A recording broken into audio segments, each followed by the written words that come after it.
This is how we used to access the internet back in the old days. How many of you remember this? So those who are shaking your head, I pretty much can gauge your age. You come from my era, right? Say, I know this, I've used this before, right? You remember the time we have a dial-up, right? The glorious sound of dial-up, right? Yes. When you hear that, you're very happy. You're going to get connected to the internet. But if the sound continues for a bit too long, something is wrong.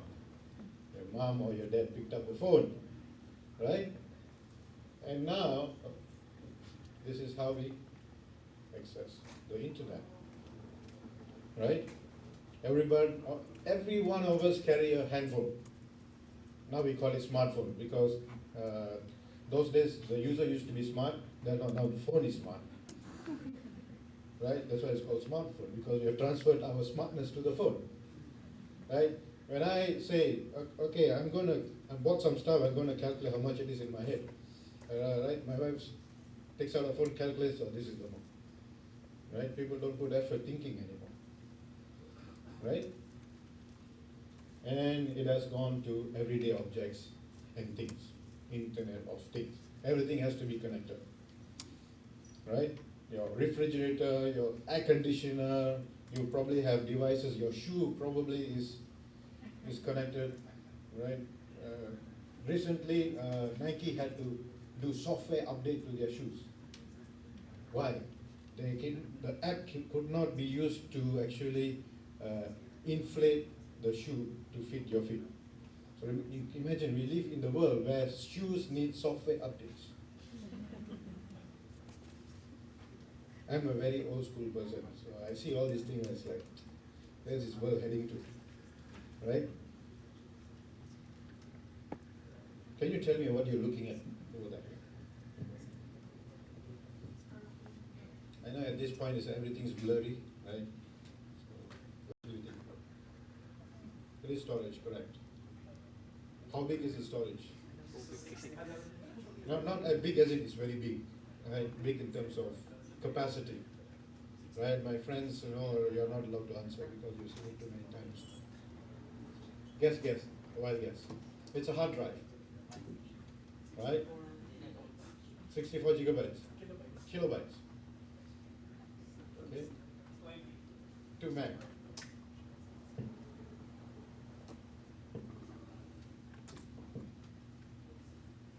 So 5 megabyte hard drive, 64K. Imagine I'm transporting a huge cargo. How big is the storage? 64K. Right? Even 5 meg is a bit too little, right? How much storage does your phone carry nowadays? Yeah? What is that, sir? How much does your phone carry? A bit. How much? 4 gig. Oh. Yeah. So this is how 1G looked like 20 years ago, and all this stored 2 terabyte. Yeah. You do know that SanDisk was bought by Western Digital, right? So Western Digital is behind, and they have secret. Inside information is that 2 terabyte is being launched by middle of this year, right? So 2 terabyte, and we have gone beyond physical storage. We have gone to the cloud, right? How many of you carry a USB stick nowadays? I don't carry a USB stick. Main reason is I keep losing them. Alright, I buy a 64G, 2 or 3 days later, where is it? So small, I can't keep track where it is. So I decided to discard it. Instead of that, go to the cloud. Right? Put everything on the cloud. It's anywhere, everywhere, anytime I want it. Right? So I presume all of you use cloud storage. Can you give me an example of cloud storage that you use? Yeah? Google Photos, right, Google Drive. What else? Dropbox. What else? Any iPhone fans? iCloud, iPhone app. Who's Apple fan here? I'm a bit anti-Apple. Okay? So let's move to the cloud.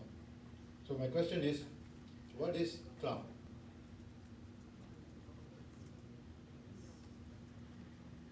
See, everybody for this.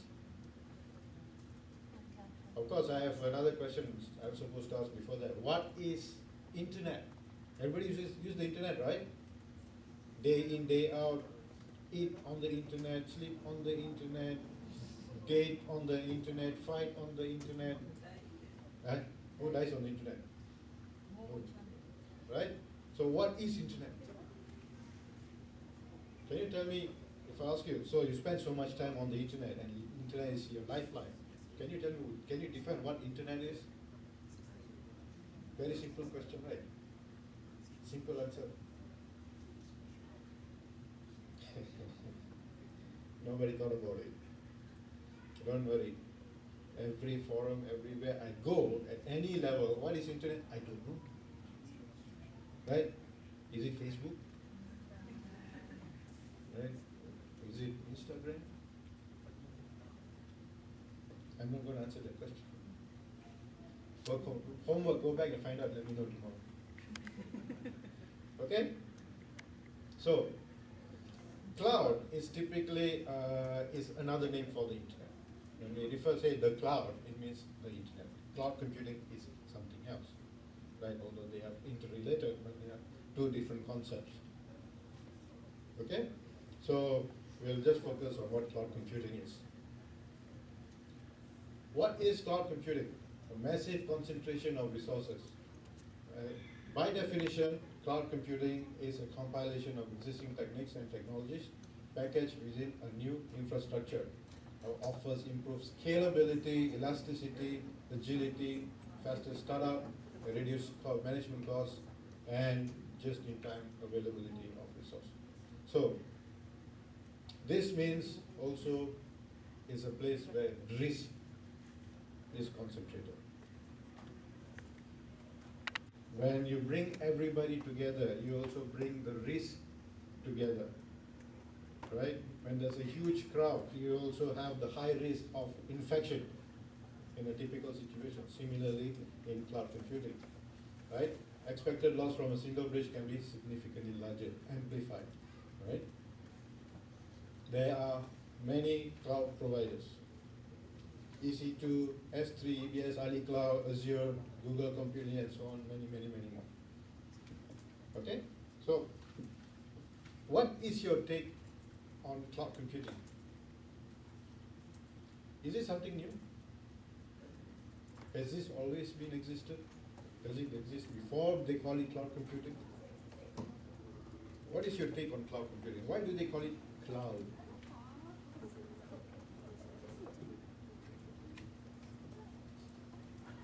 You're probably thinking, people are tired, want to go back, this will asking a lot of questions. Right? I'm asking you so that you're fresh for dinner tonight. Right? You don't want you to go back and sleep. What is cloud computing? Prof. Islam talked about this morning. So I'm testing whether you're paying attention to his class or not.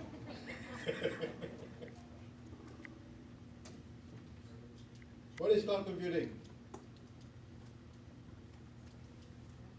Right? It's not.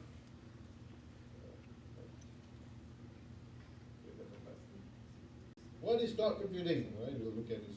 Is this the only computing model? Can you think of any other computing model? Right, cloud computing is one. We have grid computing. We have cluster computing. We have fog computing.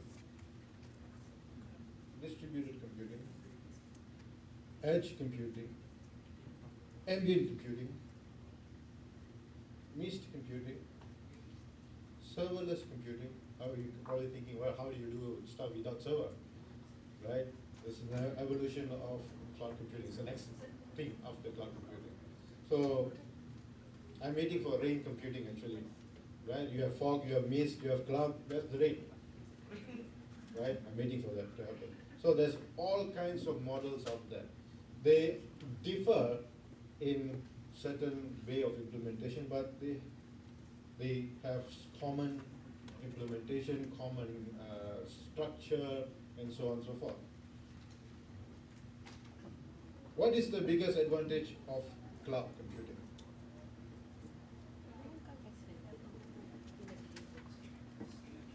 Scalability.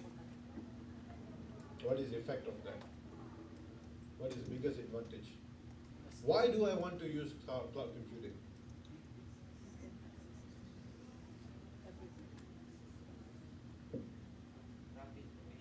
Yeah? Rapid revision. Okay. Rapid provisioning, yes. What's the goal of all this? Well, at the end of the day, cost. Right? Cost. That's the biggest advantage of cloud computing. Nothing else. Right? It's scalable, rapid provisioning, you can still do it in traditional, right, environment. But what is the biggest advantage cloud computing to all compared to all of this? This cost. So cloud, basically, common implies multi-tenancy, location independent, online, it is utility, and it's demand based. So I guess you understand common means we have to share, right? Location independent. When you upload your file to Google Drive, where is your file? I uploaded it in my home, so it should be somewhere around my home. Where is the file? Where is the file located? Tell me where. In the internet. Where? If I put it in my USB stick, I put it there, it's there. When I put it on Google Drive or Dropbox or iCloud, where is the file? On the internet. So where is the internet? In the cloud. It's a tricky person there. Somewhere.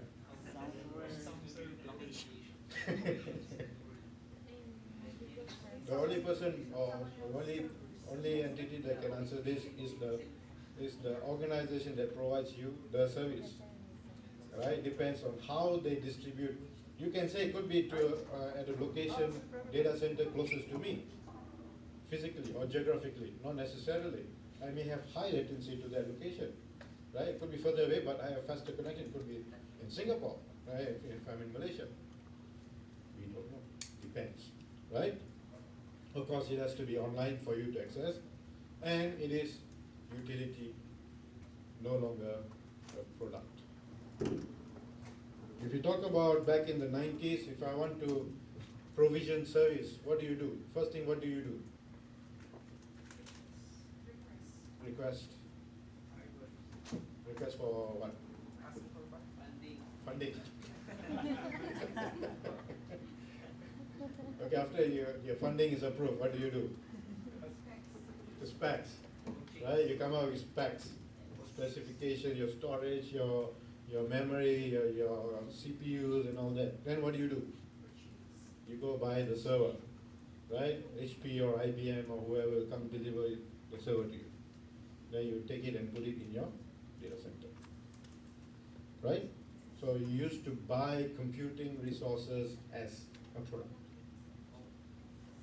And it is finite, meaning that that's what you buy, that's what you get. No less, no more.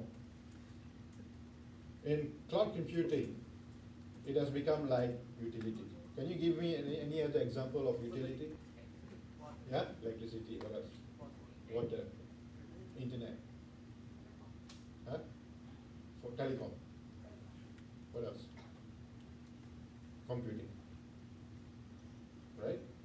How many of you have experience working with AWS, Ali Cloud? Yes, which is popular here? I mean, in terms of cloud service provider. Hosted service, hosted Amazon. Amazon. So, okay. So, would you allow is Ali Cloud have presence in Philippines, or is it controversial? Yeah. Can cloud without Ali? That's good news, right? What do you call this? What do you do when you provision for computing resources from Amazon? No, it's not us to decide. Oh. It's the administration. Everything has to go through to feel your pain. Right? Okay, I don't want to go into that. Okay, so what happens is that you will buy a virtual machine online and you deploy your services, your software, and so on and so forth onto this. Yeah? Paid more? Pay more memory and storage, okay. So then, what do? You deploy. Then you let the service run. Typically, if you have a traditional server, if the demand goes 100%, that means it's almost saturating my server.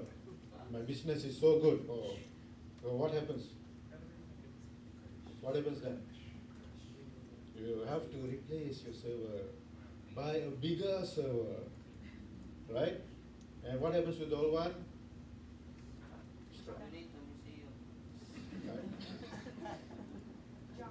So you look very frustrated. We should talk later. See what's the problem. Okay, so there is a lot of wastage over there, right? When you talk about this kind of model, you buy a virtual machine, right? And as the demand grows, your virtual machine will grow. Let's say my initial usage is only 10%. I have 2-core CPU, 4G RAM, 40G storage. Then as the traffic increases, processing requirement increases, it almost saturates. What happens? Your virtual machine will basically add on more CPUs, add on more memory, add on more storage.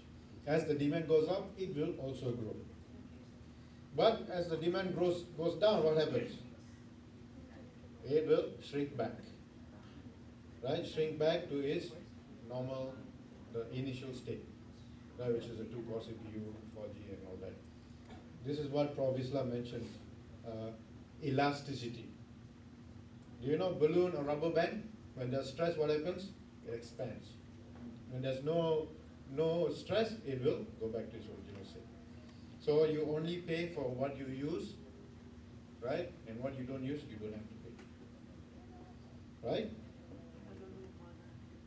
That is utility, demand, online, replies, elasticity. That's a very important element that differentiates cloud computing to any other computing model.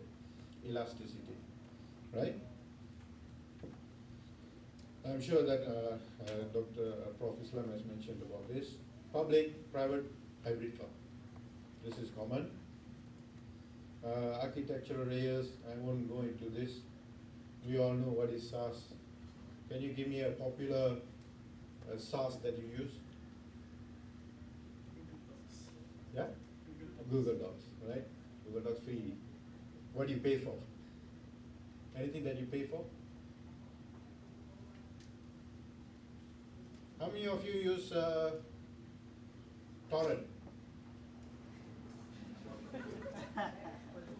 Okay, everybody's smiling, nobody raising their hand. Huh? I use torrent for research purpose. That's not true. How you know? Have you been stalking me without knowing me? Okay, except us, right? We all don't use torrent, right? Those who use torrent, what do they do? hypothetically, your friend, not you. No. Couple of things you do is download bootleg movies. Is Korean movies popular here? Okay. Korean dramas? Oh, no. You guys are as infected as Malaysians. Right? What else do? You download pirated software for research purposes. Not you, not us. Right? So, because of that, large organizations like Microsoft and so on and so forth, they lose a lot of profit. So now what's happening? Microsoft have said, our software is no longer a product. Our software is now a service. Software as a service. Microsoft Office 360. You don't buy the box. Did you have this situation where in malls you have shops that is crowded with people when they sell only pirated DVDs? DVDs loaded with software. Do you have that in Philippines? Right. Still have?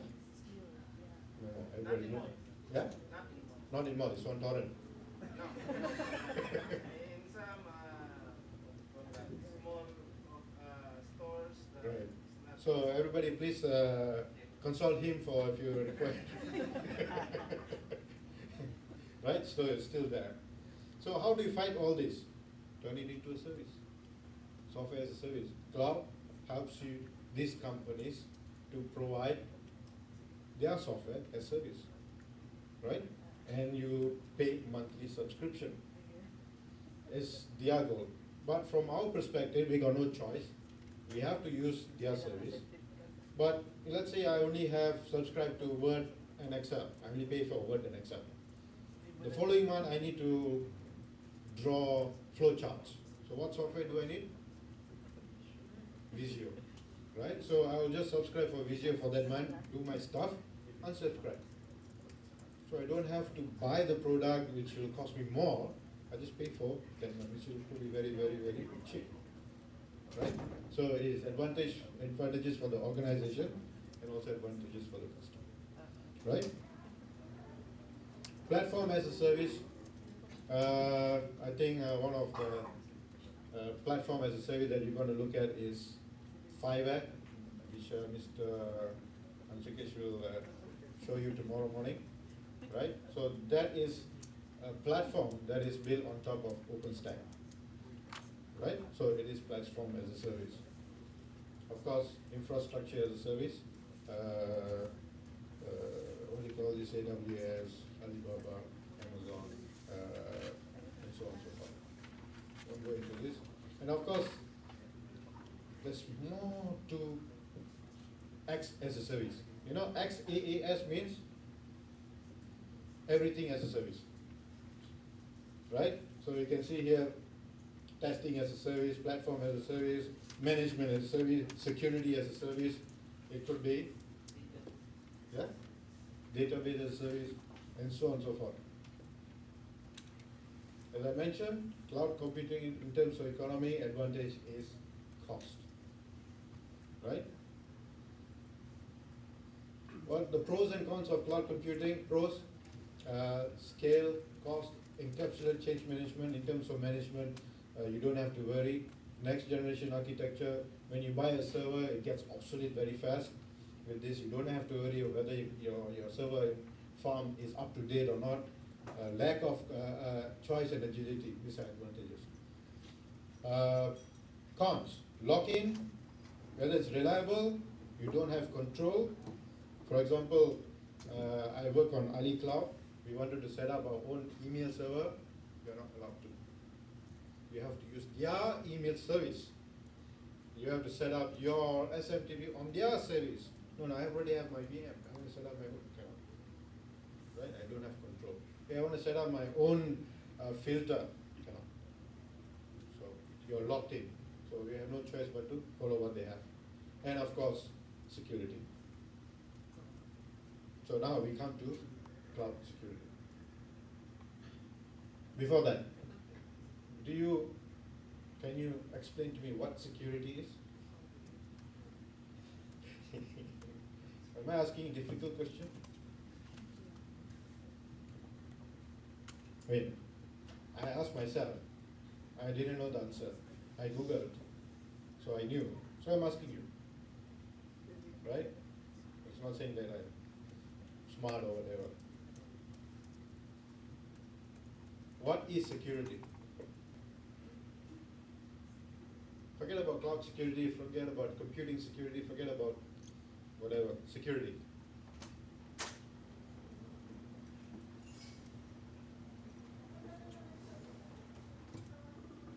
I know in your mind it's running safety. Then why don't we call it safety? Why do we call it security?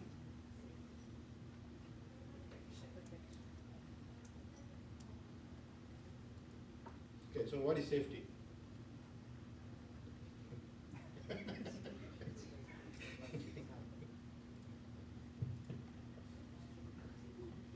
After today, you know the answer. Any idea?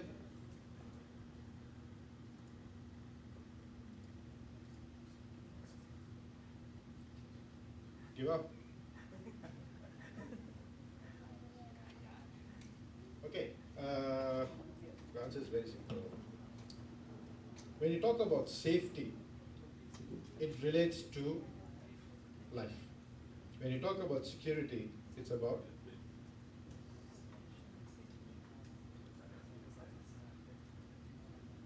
assets, right?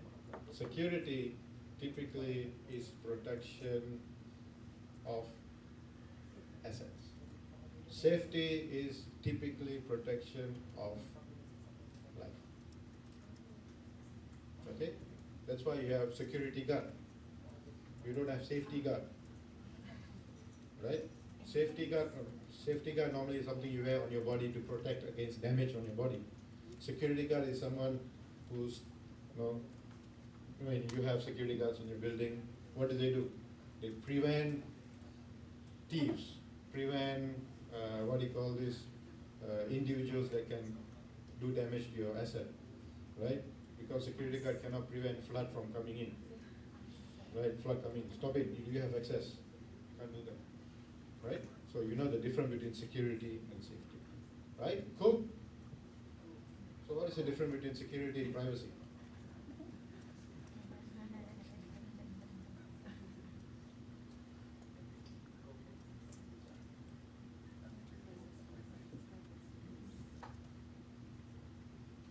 Already 5 o'clock.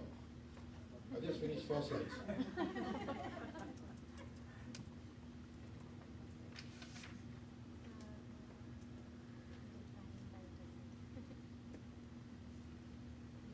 I know you want to answer, but I cannot.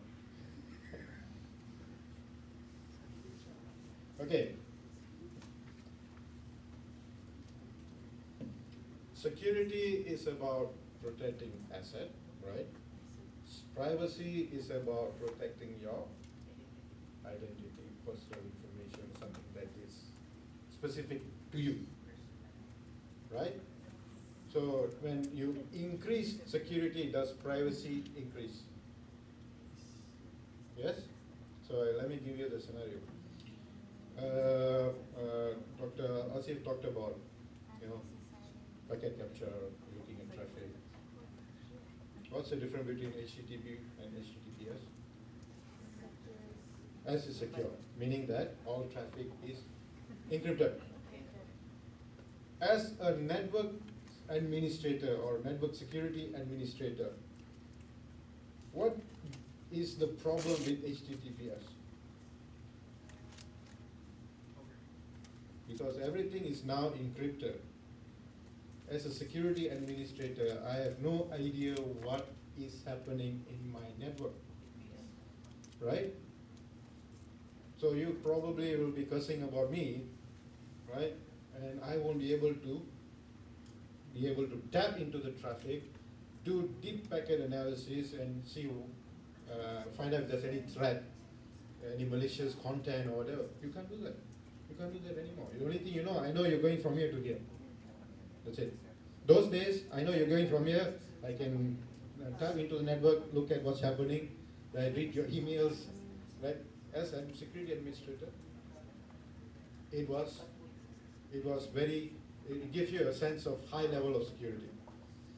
When everything is encrypted end to end, for the user, yes. For the administrator, no. Right? So security and privacy is the same, depends on the angle you're looking at. Okay. Then how about security and trust? I may have to make a question.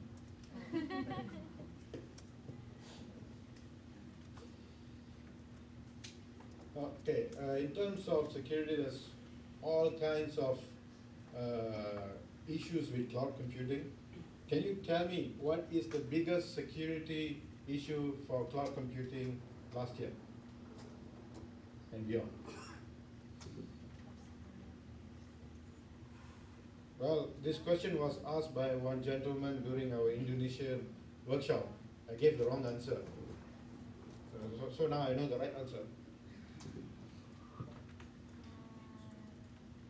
Any idea what is the biggest security issue with cloud computing last year?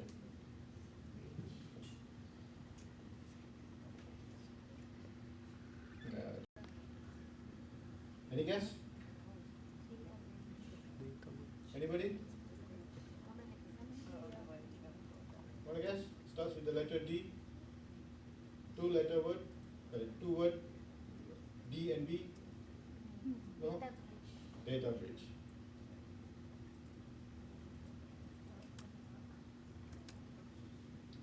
Why is it not snapping that?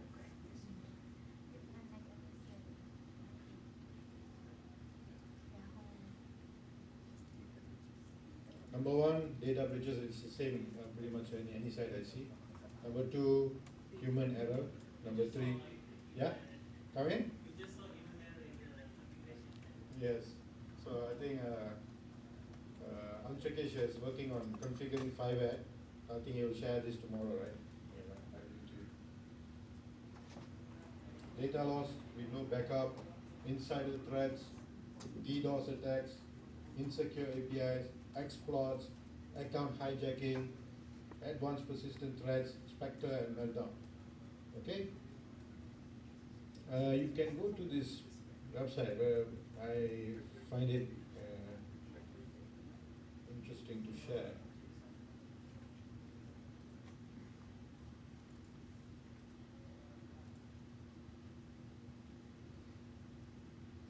This is basically visualizing all the data breaches around the world, right, since 2009. Right? You can look at the size of the leaks. Trend finder, is that a thing? Right.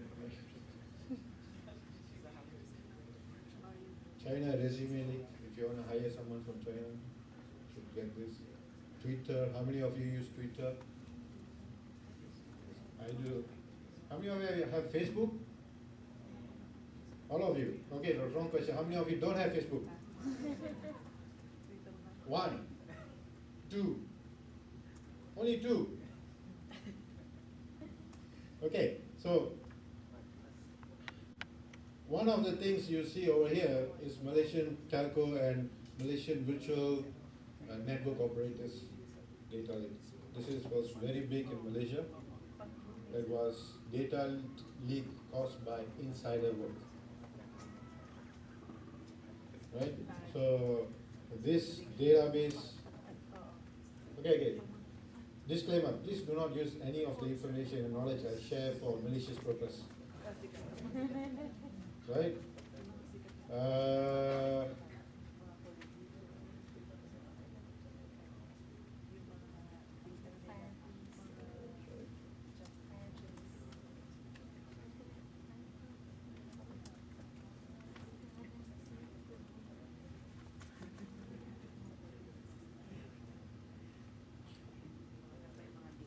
Okay, you shouldn't be seeing that.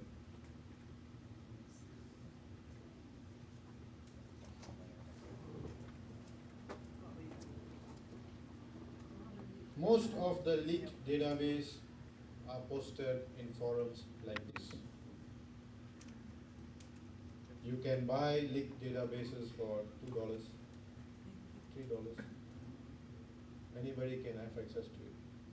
So I'm not saying you should go and download, buy and stuff, right? But the thing is that the telco database that I showed was on a shared cloud data center, and it was managed by contractors, and they were not paid as they were supposed to be paid.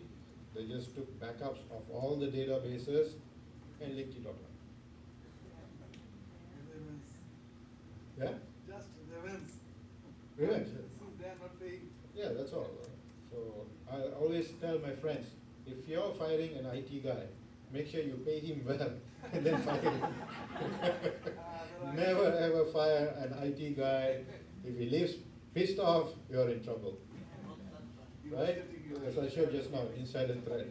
The problem with cloud computing is that it is multi-tenancy. Everything is at one location. Right? It's not like I need to go from one server, everything is just there. I just have access to all the repositories, I can leak it online. The problem that arose from this is we will get scam calls from the police department, from the court. They will call you and say that you have this case and you have to pay this much for us to settle. They'll tell you your identity number, your address where you live, the type of phone you use.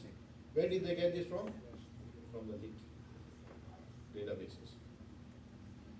How many of you heard about collection number 1? Never heard of collection number 1. So I guess you guys don't go into dark web. No. Collection number 1 is all the databases leaked of what I showed just now. It's almost about 250 gigabyte of exposed data. So if I have your email, I probably can check where you have accounts, right? I actually told my friend I also have leaked database of Tinder. You guys know what is Tinder, right? So I told him, make sure I don't find your email there, or else you're in trouble. Okay? So biggest issue with cloud computing in terms of security is data breach. Trust. You trust these people to safeguard your data, they didn't get paid, and they leak the data. Right? Nobody can sue that particular guy. It's difficult to prove. It's all, I mean, the guy was, arrested, but all the evidence are circumstantial. There's no proof saying that he did it. Yeah. Already damage is done. Done. Right? Can't do anything.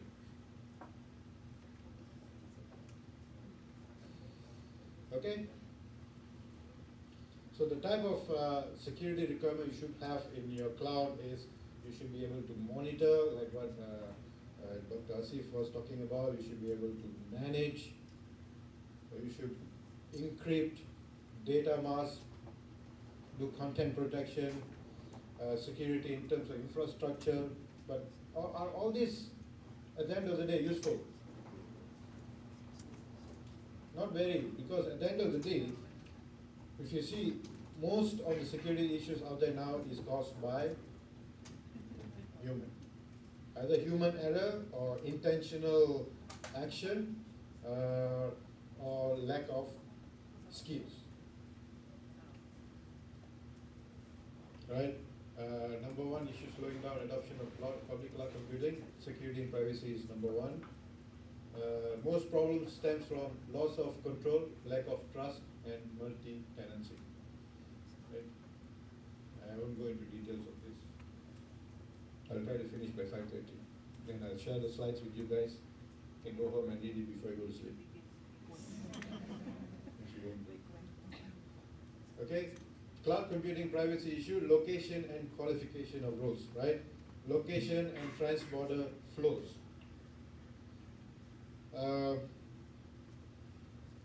How many of you heard about, I guess you have to implement GDPR,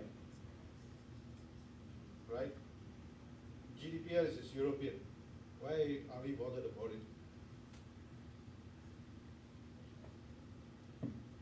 Do you have a national level equivalent to GDPR? You have? Right. So do you comply to that or GDPR? I presume GDPR.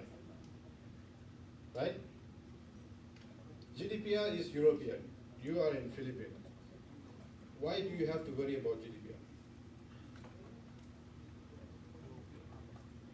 If any European company or citizen do business with Philippines and they leak data or they do not protect data as per GDPR, then it is they have the right to find. Yeah, so if there's mismanagement, we can get into trouble. Right? But I'm in Philippines.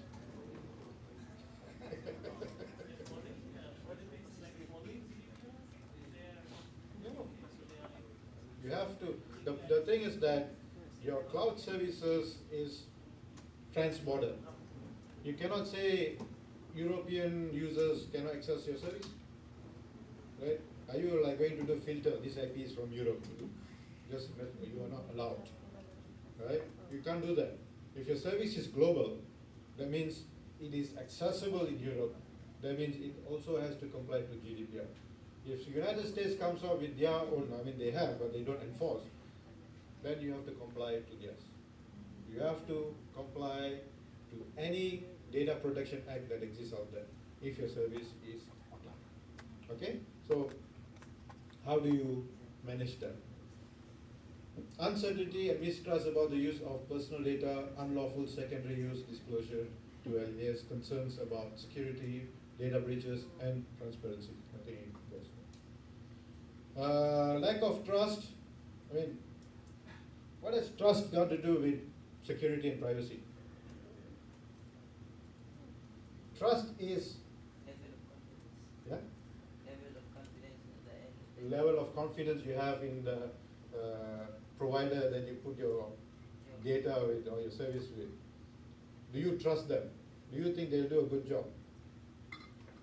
Yes, trust. High trust. Does high trust means high level of security? I trust this guy to secure my data because he's my friend. Right? Trust is not based on what do you call this, a concrete form of evaluation. I look at you, or some people look at me, I don't trust this fella. He probably will kill me. Right? I don't do that. So that is trust. So trusting a third party requires taking risks. It may go well, may not go well. Defining trust and risk, opposite sides of the same coin. People only trust when it pays. Why does Google Drive give free storage space, 15G? Free email service. Social service? Corporate social responsibility? Advertising. Okay. What else? Data mining. When you put your images on Google Photos, is Google not looking at it? Not looking at it? When you accept the service, there's says that we may analyze the data for product improvement. Yeah, product improvement. Right? Nobody reads that. I accept. Click, go. Right? Like what Prof. Islam mentioned this morning. But you have given them the right to look at your content. Not somebody is looking at your photos, nice photos. Machines, softwares, machine learning engines are looking at your images, right? Your content, and so on and so forth. Okay? What this says is that when you are paying for a service, that means they must be good, because they are responsible to deliver the service. Okay? If it's free, I can do whatever I want. Need for trust arises only in risky situations. Defunct third-party management schemes, hard to balance trust ends race. For example, key escrow, you can read about it. Is the cloud headed toward the same path? How many of you have ever used SugarSync? Never used SugarSync. SugarSync was the first generation cloud storage. I used it, right? After 2 years, they say we're shutting down. Please download your data. I say, what? I got lots of stuff over there. I mean, at that time, 1G was a lot. What happens, what if similar thing happens to Amazon, to AliCloud, to Google, or whatever? What if they decide to shut down? What happens to your data?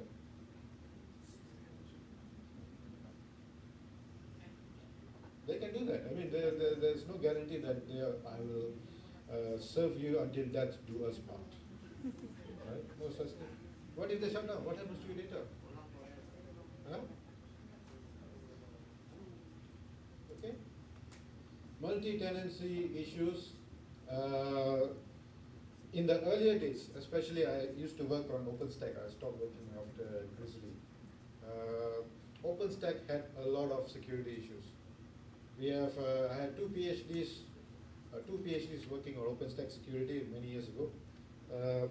What we found at that time is, if you have multiple tenants, account is created, it's running on Ubuntu, right, or CentOS, whichever you like. A file that is infected of one tenant can infect the other tenants. It propagates. Right? So, imagine you have a service provider did not configure the cloud service properly. If this issue happens, let's say Google screwed up and you uploaded a malware, right? And this malware has propagated and infected all our photos, right? So all your photos has infected our photos. Is all our faces in the photo has been replaced with your face. But let's say that kind of infection. Who's responsible? Who is responsible for that loss? Google? Google didn't guarantee anything. It's free. Right? Okay. And go to this. These are the notorious 9 threats. Data breach, data loss, account hijacking, insecure APIs. These are very common nowadays. Denial of service. You know what is DDoS, right? Distributed denial of service. What happens during DDoS? Nothing happens. Everybody is very sleepy.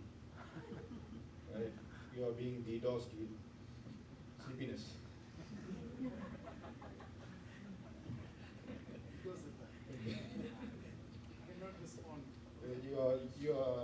You are being denied your service to pay attention.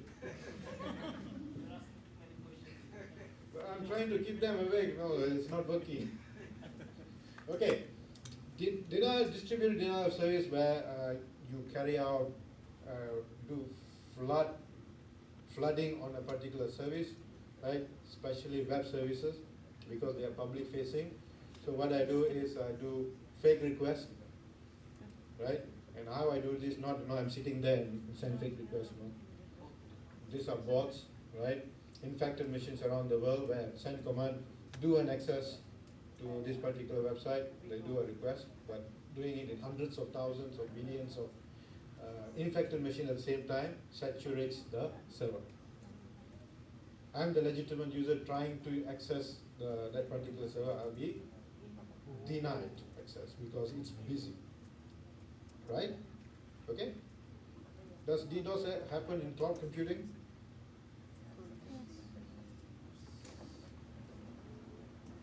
How is it possible? Remember, cloud computing, very important aspect of cloud computing, elasticity. DDoS on a normal server, a finite server, right?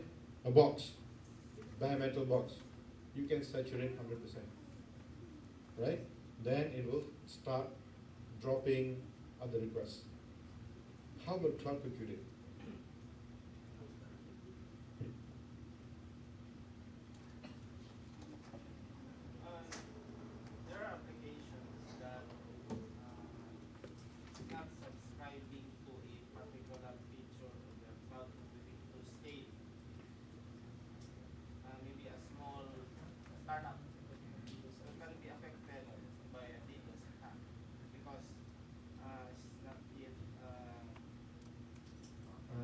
subscribing to a features in cloud computing that it will scale up. Maybe. So they won't. So you took the mic. So what you're saying is that those service is fixed. Yes. It won't grow. So those are, but remember that what happens if I have demand, right? I have sales, right? A lot of people accessing my service. It has to scale up.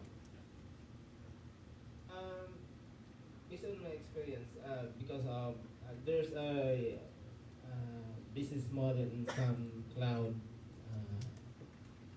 Before you can, I mean, you can scale up your application servers, but you have to pay like a this feature, so that once the demand is surged, then it will scale up. Right.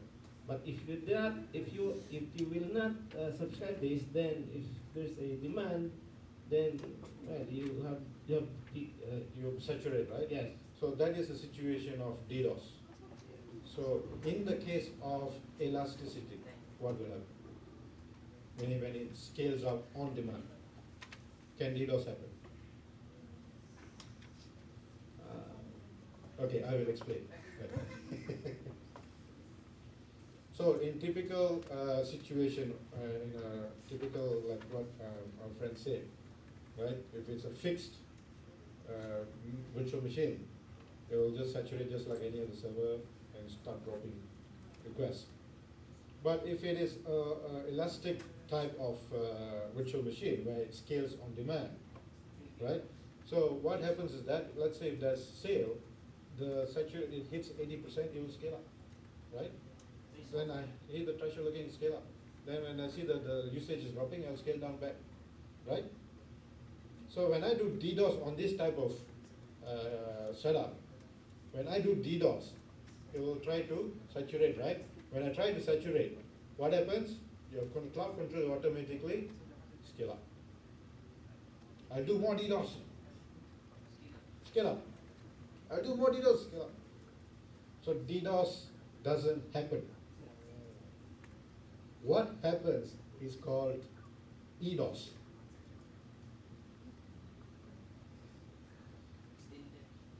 Economic denial of sustainability. Because when I scale up, my bill, whoop. Scale up, my bill, whoop. Right? At the end of the month, I have a small startup. I can afford like 1,000 pesos. Is it 1,000 pesos? I don't know. Is that cheap? But you know, somebody didn't like me. They decided to DDoS my service. I ended up doing an EDOS on my service. At the end of the month, I received a bill for 40,000 pesos. Right? So can I continue my business? I go bankrupt. I shut down the business. Economic denial of sustainability. I cannot sustain. How do you handle this kind of attacks? Right? So cloud security introduced something that is unique to cloud computing. Okay? Abuse of cloud service, malicious insiders, like what I shared just now. Abuse of cloud services, insufficient due diligence. Most of the breaches, most of the vulnerabilities are caused by lack of skills. Right? Whenever you ask your engineer to configure it, what he wants to configure? Configure it so that it's up and running. Right? Let's be honest, all of us here. What is the first thing you want to do when you want to set up something? Make it work. After that, we'll figure it out later. Right? Well, have you looked at the security part? We will wait if there's any attack or somebody finds one, then we'll patch it up. Right? But nowadays it's too late. It'll be too late before you patch it up. Okay? So insufficient due diligence, shared technology issues, bring your own cloud, and so on and so forth. Should I go into this? So everybody's tired, exhausted.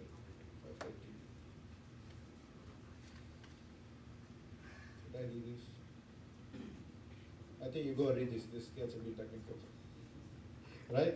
So I will stop that. Go and read about OpenStack security. I will share the slides. Go through it. If you have any questions.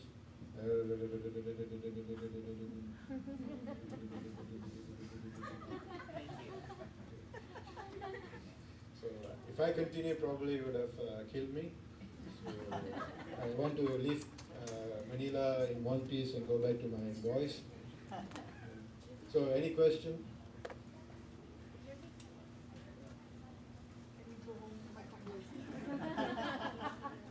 That will be the last question I answer. Any other question? Yeah. So you're not joining us for dinner? Ah. Any other question? No question? I understand the pain of being stuck in traffic. I don't want to hold you guys back. I'm still around tomorrow, maybe for a while. Right? If you have any questions you want to discuss, I'm here. Thank you. Right, that's my email. If you are interested to work on collaborative research or you want to do your PhD in Malaysia, take a break for a while, whatever, please contact me or contact Dr.